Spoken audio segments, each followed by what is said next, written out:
Sa mundo ng medisina, may mga sakit na ginagamot ng makabagong teknolohiya at siyensiya. Ngunit, may isa pang kakaibang puwersa na hindi galing sa gamot o operasyon, kundi sa isip mismo ng tao. Ito ang tinatawag na placebo effect. Ang placebo effect ay isang phenomenon kung saan ang isang tao ay nakakaranas ng ginhawa o paggaling. Kahit ang tinake nilang gamot ay walang aktibong sangkap. Minsan simpleng sugar pill lang o tubig, ngunit nagkakaroon ng tunay na epekto sa kanilang katawan. Paano ito posible? Ayon sa mga siyentipiko, ang utak ay may kakayahang maglabas ng natural na chemical tulad ng endorphins at dopamine. Ang mga ito ay tumutulong upang mabawasan ang pananakit at bigyan tayo ng pakiramdam ng ginhawa. Sa madaling salita, kapag naniniwala tayong gagaling tayo, minsan ay nagiging totoo ito. Matagal nang pinag-aaralan ang placebo effect.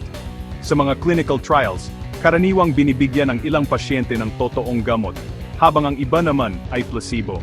Nakakagulat, dahil maraming pasyente ang nakakaranas ng paggaling kahit placebo lamang ang natanggap nila.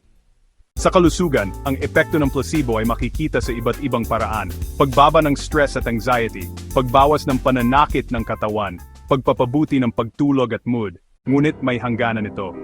Ang placebo effect ay hindi makagamot ng seryosong karamdaman tulad ng cancer, diabetes, o impeksyon. Sa halip, ito ay nakakatulong lamang sa pakiramdam ng pasyente, hindi sa mismong sanhi ng sakit. Ipinapakita ng placebo effect ang matibay na ugnayan ng isip at katawan. Sa pamamagitan ng pananampalataya, pag-asa at paniniwala, nagiging mas magaan ang pakiramdam ng pasyente.